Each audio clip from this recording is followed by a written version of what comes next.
Новый год в своей квартире в жилом комплексе «Солнечный город», Казань, 222 55 00.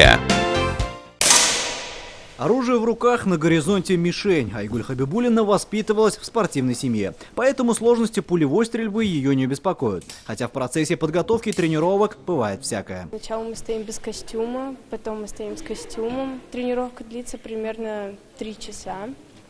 А МК у нас делится на 3 положения. Это с колена, лежа и стоя. В некоторых дисциплинах девушки стреляют точнее. Здесь главное не торопиться и основательно прицелиться. Эмоциональный фактор никто не отменял. Навыки стрельбы для силовиков – основа военной подготовки, поэтому представители динамовского движения всегда находятся в отличной физической форме. По количеству соревнований в нашей республике также полный порядок. Кстати, Казань принимала 2 года назад здесь, именно в этом спортивном стрелковом комплексе, чемпионат Европы среди полицейских, где участвовало 17 стран.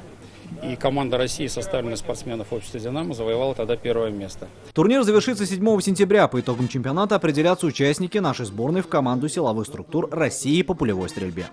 Алмаз Гафиатов, Андерсон Тальцев, ТНВ, Казань.